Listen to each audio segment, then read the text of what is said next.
Hello friends, welcome back to RGM online classes. RGM education YouTube চ্যানেলের রোজ বেলা 12টার special English grammar and vocabulary class number 4-এ তোমাদের সকলকে জানাই স্বাগত। আজকের ক্লাসে আমরা আলোচনা করব কিছু বাছাই করা ইংরেজি গ্রামারের প্রশ্ন, যেগুলো তোমরা বিগত বিভিন্ন চাকরি পরীক্ষাতে দেখেছো। সেই টাইপের প্রশ্নগুলো যেগুলো বেশি করে পরীক্ষাতে আসে, সেই ধরনের নিয়ে ডু অ্যাজ ডাইরেক্টেড। অর্থাৎ আজকে এই কোয়েশ্চেন সেটে কোনো পার্টিকুলার একটি টপিক থেকে আমরা ক্লাস করাচ্ছি না, বা কোনো একটা পার্টিকুলার টপিক থেকে প্রশ্ন আলোচনা হবে না। এখানে মিক্সড এক্সারসাইজ হবে ইংলিশ গ্রামার অ্যান্ড ভোকাবুলারির। যে সমস্ত পার্টগুলো প্রত্যেকটা পরীক্ষাতে দেখা যায়, সেই ধরনের কিছু প্রশ্ন আজকে এখানে তুলেছি তোমাদেরকে প্র্যাকটিস করানোর জন্য। তো ঠিক আছে, দেখো আজকে সেটা যে প্রথম প্রশ্ন রয়েছে, প্রথম প্রশ্নটা কী হচ্ছে আমরা একটু দেখব। বলেছে the bus is dash motion, অর্থাৎ বাসটা তার গতিতে রয়েছে। মানে এখানে একটা কি বোঝাচ্ছে, গতিশীলতা। ব্যাকেটে বলছে প্রিপোজিশন। তো যেহেতু প্রিপোজিশন প্রথম আজকে করানো হচ্ছে, তো প্রিপোজিশন কি সেটা একটু বলে নিই। প্রিপোজিশন হচ্ছে পার্টস অফ স্পিচের মধ্যে একটা অংশ, যেটা কি করে, যেটা বাক্যস্থিত নাউন অথবা প্রোনাউন, অর্থাৎ বিশেষ্য বা সর্বনাম, এই দুটো পদের সাথে বাক্যের যে আদার্স পার্টগুলো রয়েছে বা আদার্স যে অংশগুলো রয়েছে তাদের সঙ্গে কি করে, তাদের সঙ্গে সম্পর্ক করে, তাদের সঙ্গে একটা রিলেশন তৈরি করে, একটা মিথস্ক্রিয়া তৈরি করে। বোঝা গেছে?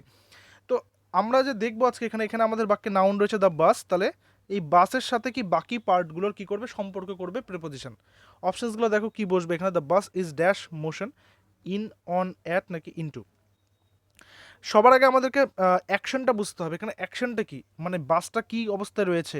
বাসটা গতিশীল অবস্থায় রয়েছে, তাই না? যেহেতু বাসটা গতিশীল অবস্থায় রয়েছে, গতিশীল অবস্থা যেহেতু রয়েছে, সেই কারণে একটা কন্টিনিউটি চলছে, কাজের একটা কোনো স্থিরতা নেই, কাজটা কন্টিনিউ চলছে। তো যখন গতিশীলতা বোঝাবে, গতিশীলতা বোঝালে সেখানে ইন বসবে। কিন্তু যদি বাক্যটা এরকম থাকতো, আমি অন্য একটা উদাহরণ ধরে নিচ্ছি। ধরুন এরকম রয়েছে যে the lady is dash home, অর্থাৎ মহিলাটা বাড়িতে রয়েছে। তার মানে কি, মহিলাটা বাড়িতে স্থির অবস্থায় আছে, স্থির রয়েছে, সেই কারণে এখানে কিন্তু আর ইন বসতো না, ওটা হয়ে যেত অ্যাট। অর্থাৎ এখানে যে ইন আর অ্যাটের মধ্যে যে ডিফারেন্সটা, আমরা যদি এটাকে এমনিও ইন আর অ্যাট অন্য অনেক রকমভাবে বসে, কিন্তু এই বাক্যের সাপেক্ষে যেহেতু একটা গতিশীলতা রয়েছে, আমি বললাম প্রথমেই, যেহেতু কাজটা কন্টিনিউটি রয়েছে, গতিশীল রয়েছে, সেই জন্য একটা ইন হয়ে গেল। ঠিক আছে?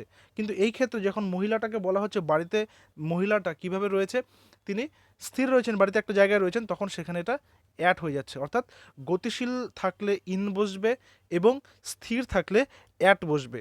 এই কনসেপ্টটা বোঝানোর জন্য প্রশ্নটা এখানে নেওয়া হয়েছে। ঠিক আছে, নেক্সট কোশ্চেন আসবো। দেখো প্রত্যেকটা ক্লাস যেটা রয়েছে, ক্লাসের পাশাপাশি তোমরা কিন্তু সেই ক্লাসের রিলেটেড HW পাবে। ঠিক আছে, সেটাও তোমাদের জন্য রেখেছি। তো ক্লাসগুলো দেখো, এবং যেটা অ্যান্সার তোমাদের মনে হচ্ছে সেটা তোমরা কমেন্টে অবশ্যই জানাবে। ঠিক আছে, সো অপশন নাম্বার প্রশ্ন নাম্বার 2-এ রয়েছে where will you be dash independence day, অর্থাৎ একটা প্রশ্নসূচক চিহ্ন রয়েছে শেষে। অর্থাৎ বলা হয়েছে যে তুমি স্বাধীনতা দিবসের দিন, তুমি 15 অগাস্টের দিন তুমি কোথায় যাবে। ঠিক আছে, এটা ফিউচার টেন্স আছে, উইল আছে, তাই না? তুমি কোথায় যাবে, এটাকে প্রিপোজিশন দিতে বলেছে, ইন, অ্যাট, অন, ফর। দেখো প্রিপোজিশন দুরকমভাবে আমাদের ভাবতে হয়। একটা হচ্ছে যে শূন্যস্থান থাকবে, তার পরে কে রয়েছে তাকে দেখে, বা তার আগে কে রয়েছে তাকে দেখে। ঠিক আছে, আমরা কিন্তু সুইটেবল প্রিপোজিশন এবং অ্যাপ্রোপ্রিয়েট প্রিপোজিশন দু রকমের প্রিপোজিশনে প্র্যাকটিস করবো এই সমস্ত ক্লাসেসগুলোতে। এবং মনে রাখবে পরীক্ষাতে বেশিরভাগ ওই অ্যাপ্রোপ্রিয়েট প্রিপোজিশনগুলোই কিন্তু এসে থাকে। তো যাই হোক, এখানে যেটা আমাদের করতে হবে সেটা হচ্ছে, বলেছে where will you be dash independence day, অর্থাৎ স্বাধীনতা দিবসের দিন তুমি কোথায় থাকবে বা কোথায় যাবে। তো এই প্রশ্নের সঠিক উত্তর হবে option number C, on. On হবে, যেহেতু এটা একটা পার্টিকুলার ডে বলেছে, পার্টিকুলার ডে বলেছে। যেমন আমরা যদি অন্যভাবে বলতাম, যদি সানডে হতো, ধরো সানডে, বা আজকে যেটা রয়েছে মানডে, এগুলো তো একটা পার্টিকুলার ডে হয় উইকে, তাই না? এগুলোর আগেও কিন্তু অন বসবে, on Sunday, on Monday.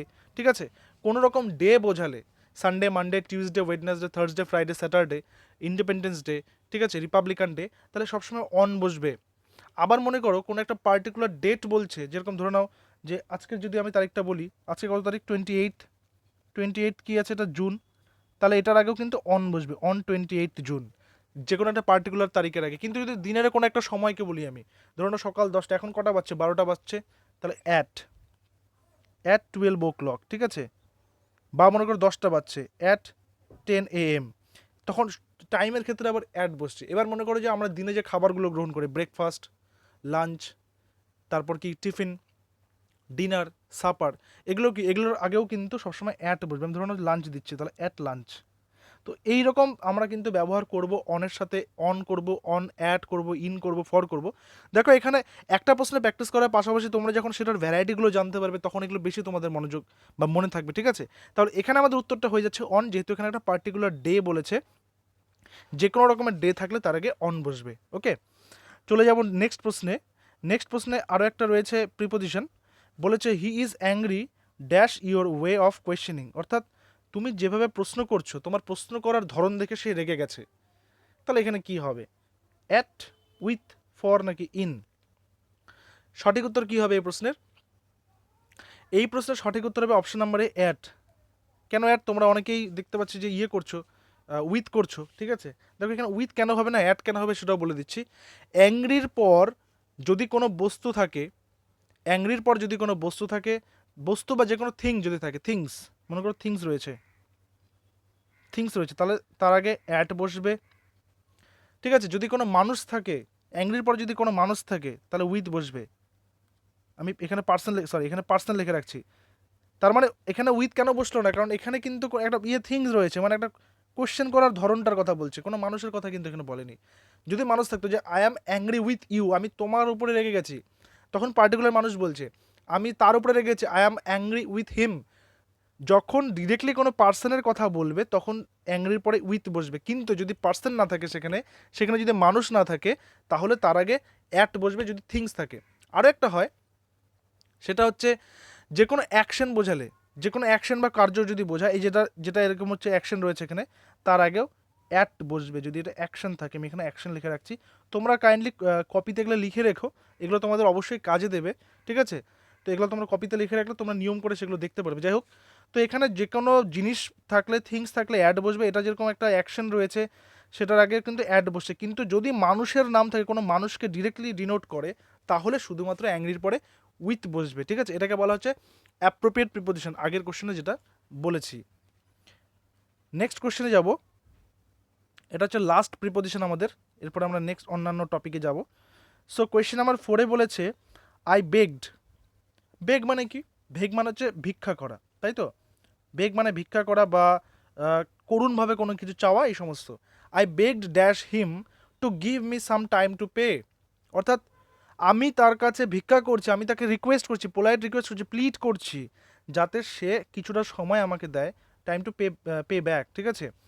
Some time to pay back, অর্থাৎ সে যেন আমাকে সময় ইয়ে করে, সময় দেয়, ঠিক আছে? এবার এখানে দেখো, beg of, beg from, beg for নাকি বেগ ইন, এখানে কি করব? এখানে কিন্তু সবসময় বেগের পরে কিন্তু পার্সনই থাকবে, ঠিক আছে? বেগের পরে বেশিরভাগ জায়গাতে তো পার্সন থাকবে, কিন্তু এখানে কি বসবে? এইখানে সঠিক উত্তর হবে option number A, I begged of, ঠিক আছে?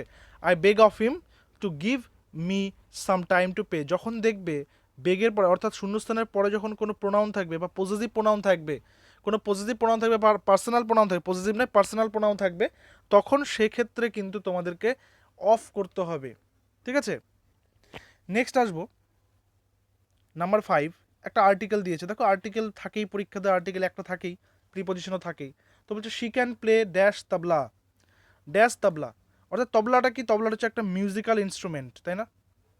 মিউজিক্যাল ইনস্ট্রুমেন্ট বা বাদ্যযন্ত্র যেটাকে আমরা বলে থাকি বাংলাতে। She can play dash tabla, article করতে বলেছে। এটা কি হবে? A tabla, an tabla, the tabla, zero article. Zero article মানে মনে করো এখানে কোনো আর্টিকেলই বসলো না, যে শি ক্যান প্লে তবলা। তো এখানে সঠিক উত্তর কি হবে?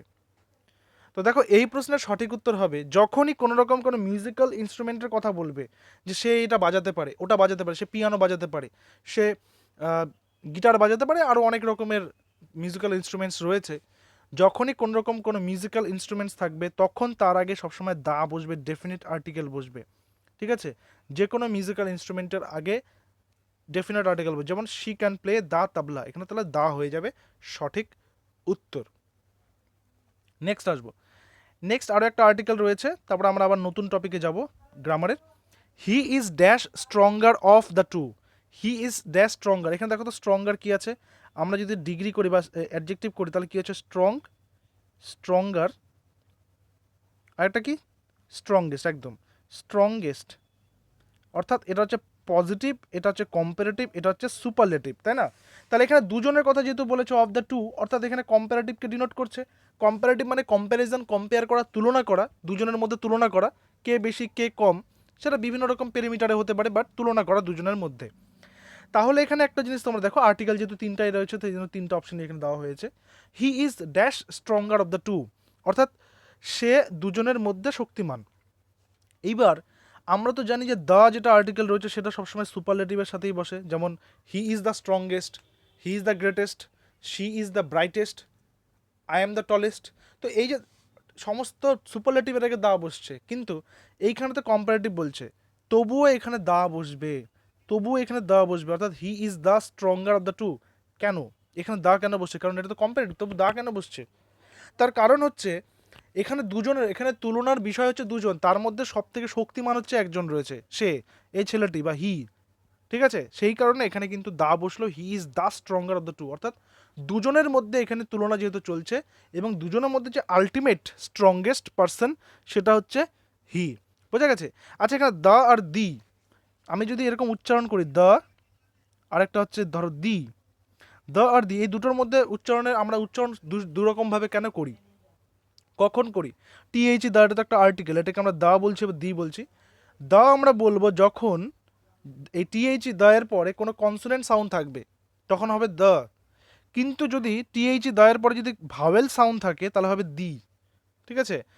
যেমন হচ্ছে দি আমব্রেলা, কারণ ভাওয়েল সাউন্ড রয়েছে, দ্য পিকক কনসোনেন্ট সাউন্ড রয়েছে, ঠিক আছে? এই পার্টটা এখানে ক্লিয়ার করে দিলাম। নেক্সটে আসবো নাম্বার 7-এ।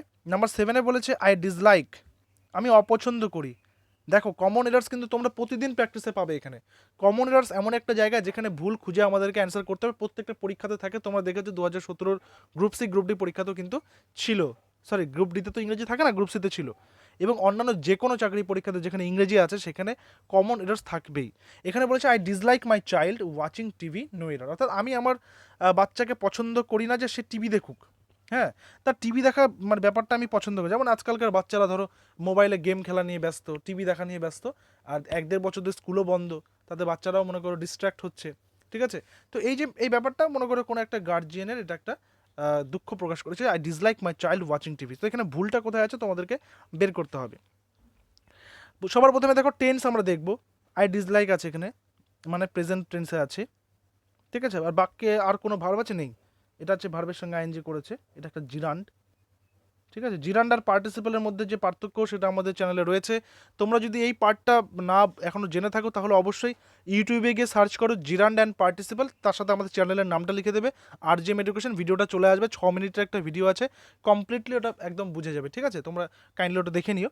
এখানে বলছে ডিসলাইক মাই চাইল্ড, আমি আমার বাচ্চার টিভি দেখা পছন্দ করি না। কি বলেছে কথাটা? বাচ্চার টিভি দেখা। আই ডিসলাইক মাই চাইল্ড, আমি আমার বাচ্চাকে পছন্দ করি না তা কিন্তু নয়, বাচ্চার টিভি দেখা পছন্দ করি না।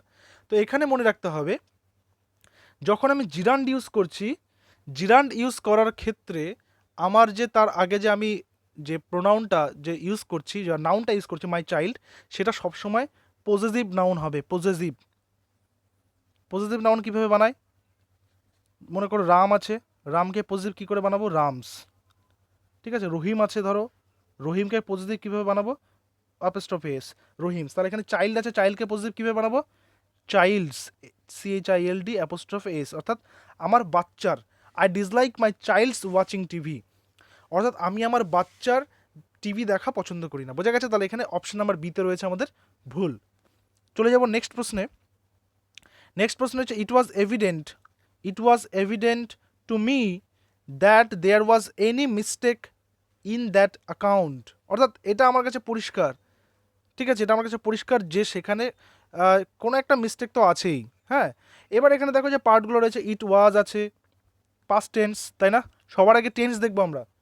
টু মি দ্যাট দেয়ার ওয়াজ, আবার ওয়াজ আছে, আবার পাস্ট টেন্স, তার মানে দুটো আমাদের ফাইনাইট ভার্ব আছে, দুটোই পাস্ট টেন্স আছে, তার মানে টেন্সটা কিন্তু কারেক্ট, টেন্স নিয়ে কোনো সমস্যা নেই। এবার আমরা বাকি পার্টগুলো দেখবো। It was evident to me that there was any mistake, এখানে দেখো এই যে এনি কথাটা যে ইউজ করেছে, এনি কথাটা ইউজ করেছে এখানে। তো এই পার্টটাতে এনি আমরা ইউজ করতে পারবো না, কারণ এনি ব্যবহৃত হয়, এটা তোমরা লিখে রেখো, এনি ব্যবহৃত হয় ইন্টারোগেটিভের ক্ষেত্রে, অর্থাৎ যদি আমার প্রশ্ন চিহ্ন থাকে, প্রশ্নসূচক বাক্য থাকে, তাহলে এখানে আমরা কি করব? এনির বদলে এখানে সাম করব, সাম, SAM, সাম। এটা হয় অ্যাফার্মেটিভের ক্ষেত্রে, অ্যাফার্মেটিভ। এনি বসবে ইন্টারোগেটিভের ক্ষেত্রে, যেমন মনে করো যে ইজ দেয়ার এনি ওয়ান, এখানে কি কেউ আছে, অর্থাৎ একটা জিজ্ঞাসার জন্য বলছে। একটা মানে একটা যেটাকে বলা হয় যে ইনডেফিনিট একটা পার্ট, মানে নির্দিষ্ট করে বোঝা যাচ্ছে না, তখন আমরা ইন্টারোগেটিভের ক্ষেত্রে এনিকে ইউজ করব। কিন্তু এটা তো একটা অ্যাসার্টিভ সেন্টেন্স হচ্ছে বা অ্যাফার্মেটিভ রয়েছে, তো সেখানে আমরা এনির পরিবর্তে আমরা লিখবো হচ্ছে সাম। তাহলে বাক্যটা এরকম দাঁড়াবে, it was evident to me that there was some mistake in the account. বোঝা গেল? এই পার্টগুলো তোমরা লিখে রেখো, এই পার্টগুলো তোমরা প্র্যাকটিস করতে করতে তোমরা এগুলো আস্তে আস্তে তোমাদের দক্ষতার মধ্যে চলে আসবে। ঠিক আছে, রেগুলার ক্লাসগুলো তো তোমরা পাচ্ছই, এখানে প্রত্যেকটা প্রশ্ন ধরে আলোচনা হচ্ছে তোমাদের প্রত্যেকের সুবিধার জন্যই। ঠিক আছে, ক্লাসেসগুলো ভালো লাগলে অবশ্যই বন্ধুদের সঙ্গে শেয়ার করে দিও, এবং যদি তোমরা ক্লাসে নতুন থেকো তাহলে সাবস্ক্রাইব করতে ভুলো না, কারণ প্রতিদিন এই ক্লাসগুলো তোমরা পাবে একদম পরীক্ষা পর্যন্ত। নেক্সট বলেছে the captain with all his team were held responsible. অর্থাৎ এখানে একটা সাবজেক্ট দেখতে পাচ্ছি ক্যাপ্টেন, তারপরে বলছে তার গোটা টিম রয়েছে, অর্থাৎ ধরুন একটা ইন্ডিয়ান ক্রিকেট টিমের কথা বলছে, বিরাট কোহলি এবং তার পুরো টিম। ঠিক আছে, তারা রেসপন্সিবল। এই যে ইন্ডিয়া যে ওয়ার্ল্ড টেস্ট চ্যাম্পিয়নশিপটা হেরে গেছে ধরো, তো এবার মনে করো যে দলটা চেষ্টা করেছে বাট জিততে পারেনি, তো মনে করো যে এখানে কোনো একটা নিউজ পেপার থেকে এই লাইনটা নেওয়া হয়েছে যেখানে বলা হয়েছে ক্যাপ্টেন এবং তার গোটা টিম সেটা হচ্ছে রেসপন্সিবল। ঠিক আছে, হারের জন্য তারাই দায়ী। যেমন জিতলে তাদেরকে দায়ী করা হয়, জেতার জন্য দায়ী, তো হারার জন্য দায়ী। তো এবার এই পার্টে আমাদের যে দেখতে হবে সেটা হচ্ছে, দেখো এখানে গোটা টিম মেম্বারের কথা বলছে, মানে ধরুন হচ্ছে 11 প্লেয়ার্স, তাহলে 11 প্লেয়ার্স একদম নিঃসন্দেহে এটা প্লুরাল নাম্বার, তাই না? তাহলে আমার ওয়্যার এটা তো ঠিক হওয়ার কথা ছিল, ওয়্যার তো তাহলে ঠিকই আছে, কারণ ওয়্যার আমার এখানে প্লুরাল একটা ভার্ব বসছে। কিন্তু না, এই ধরনের বাক্যগুলো যখন থাকবে, যখন দেখবে যে একটা একটা সাবজেক্ট লেখা হয়েছে, তার সাথে উইথ দিয়ে একটা অংশ জুড়ে দেওয়া হয়েছে, যদি উইথ থাকে, উইথ থাকলে উইথের পরের যে অংশটা থাকবে নাউনের বা সাবজেক্টের পার্টটা, সেটা হচ্ছে মাইনর, সেটার কোনো গুরুত্ব অতটা নেই। কিন্তু মানে উইথের আগে যে সাবজেক্টটা রয়েছে সেটা হচ্ছে মেইন সাবজেক্ট, এবং তার সঙ্গে ভার্বের মিথস্ক্রিয়া হবে, তাই এখানে ওয়াজ না হয়ে এটা হয়ে যাবে was. The captain with all his team was held responsible. তাহলে এখানে ওয়্যারের পরিবর্তে হয়ে যাচ্ছে ওয়াজ। কেন? কারণ যদি উইথ দিয়ে জুড়ে দেয়, কিন্তু ধরে নাও এখানে উইথ না থাকে অ্যান্ড ছিল, অ্যান্ড ছিল এবং, অর্থাৎ ক্যাপ্টেন এবং তার গোটা টিম রেসপন্সিবল, তাহলে এখানে কিন্তু নিঃসন্দেহে ওয়্যার বস্তু। বোঝা গেছে? অর্থাৎ অ্যান্ড থাকলে আমার দুই দিকেই দুটা সাবজেক্টই বা দুই দিকের সাবজেক্টের পার্টটাই ইকুয়াল ভ্যালুয়েবল। বাট যদি আমার অ্যান্ডের পরিবর্তে উইথ থাকে, তাহলে আমার দুদিকের সাবজেক্টের পরিবর্তে উইথের আগের যে সাবজেক্টটা রয়েছে সেটা আমার মোস্ট ইম্পর্টেন্ট, এবং তার সঙ্গে আমি ভার্বের ডাইরেক্ট কানেকশন করব। বোঝা গেল? তাহলে এখানে ওয়াজ হচ্ছে, ওয়্যার হবে না। নেক্সট কোশ্চেন, এরপরে তোমরা পেয়ে যাবে তোমাদের হোম টাস্ক রয়েছে একটা, দেখাবো, সেটাও দেখাবো তোমাদের। দেখো 10 নম্বরে বলেছে no sooner did she saw me then she came up. আমরা প্রথমে কি দেখব? টেন্স, এটা তো এতক্ষণে বুঝে গেছো তোমরা, পাস্ট টেন্সে আছে, পাস্ট লিখে রাখছি, এটাও পাস্ট আছে, সি স সিন, এটাও পাস্টে আছে, কেম। তাহলে টেন্স নিয়ে আমাদের সমস্যা নেই, না সমস্যা কিন্তু টেন্সেই রয়েছে। এবার দেখো ভালো করে, বলেছে no sooner did she saw. আচ্ছা, স এই যে ভার্বটা আছে এটাকে যদি আমরা ভাঙি, এটা রুট ফর্মটা কি আছে? সয়ের যেটা হচ্ছে বেস ফর্ম সেটা হচ্ছে সি, তাই না? সি, সি এর সঙ্গে যখন আমি ডিড যোগ করে দিচ্ছি তখনই তো এটা স হচ্ছে। অর্থাৎ স মানে কি, সি এর সঙ্গে ডিড মিশে গিয়ে স বানাচ্ছে। বোঝা গেল? যখন আমি পাস্ট টেন্স করবো সিটাকে, তাহলে আমার কি হবে, যে ডিড চলে আসতেছে, ডিড চলে আসা মানে কি, ডিড আমি যখন ইউজ করছি তখন আর আমি স লিখবো না, তখন আমি সি লিখবো। কারণ ডিড দিয়ে যদি আমি একটা প্রশ্ন বানাই, যেমন আমি যদি ধরো এরকমভাবে বলছি যে ডিড ইউ সি মি, তুমি কি আমায় দেখেছিলে, তাহলে ডিড আর সি এটা মিলে যদি আমার এটা যদি অ্যাফার্মেটিভে করতাম, তাহলে আমি এরকম করতাম যে you saw me, you saw me. অর্থাৎ এখানে স হলো কেন, ডিড আর সি মিলে মিশে স করলো। তাহলে আমার এখানে ডিড আছে, তাহলে আর স হতে দরকার নেই, তাহলে এখানে কি হতো, এখানে হতো সি এস ডবল ই। বাক্যটা এরকম হতো, no sooner did she see me then she came up and spoke to me. ঠিক আছে, এই বাক্যটাকে আবার পারফেক্টও লেখা যেত, যে no sooner had she seen me, তখন আবার সিন হয়ে যেত। এটা যদি আমার হ্যাড হতো, এটা যদি হ্যাড হতো তাহলে এটা আবার হয়ে যেত আমার সিন। বোঝা গেছে? তাহলে এখানে টেন্সের গন্ডগোল রয়েছে, যে ডিড আমি ইউজ করছি একই বাক্যে, আবার ওই ডিডের সঙ্গে যেই সাবজেক্টের বা যেই ভার্বের সম্পর্ক তাকে আমি পাস্টে রেখে দিচ্ছি, সেটা চেঞ্জ করছি না। ঠিক আছে, তাহলে এটা হচ্ছে এখানে ভুল, এটা এখানে হয়ে যাবে সি। তো এই ছিল 10টা প্রশ্ন তোমাদের আজকে সেটের, এবং তোমাদের হোম টাস্ক যেটা রয়েছে, যেহেতু আজকে কিছু প্রিপোজিশনের নতুন করালাম, তো এখানে তোমরা করবে, এটা কোনো অপশনস দেয়নি, অ্যান্সারটা তোমরা নিচে করবে, কমেন্টে করবে, ভিডিও কমেন্টে। হ্যাঁ, লাইভ চ্যাটে তোমরা যারা করছো তাদেরকে বলছি না, তারা হচ্ছে কমেন্টে গিয়ে করো, তাহলে আমার দেখতে সুবিধা হবে। Ruma is waiting for you dash the bus stop. তাহলে এখানে সঠিক উত্তর কী হবে তোমরা নিশ্চয়ই এতক্ষণে ধরেই ফেলেছো, একদমই আজকের ক্লাসের সঙ্গে মিলিয়ে মিশিয়ে দিয়েছি। তো তোমরা জানিও, এবং দেখা হচ্ছে আবার আজকে রাত্রি 8টাতে জিকে ক্লাসে। আজকে রাতের ক্লাসে আমরা হচ্ছে 1206 খ্রিস্টাব্দ থেকে, অর্থাৎ সুলতানি পিরিয়ড গোটাটা কমপ্লিট করবো জিকে ক্লাসে। তোমরা জানো যে আমরা চ্যাপ্টার ওয়াইজ করছি, ঠিক আছে? তো দেখা হচ্ছে পরবর্তী ক্লাসে। Till then stay connected with RGM education YouTube channel. Thank you very much.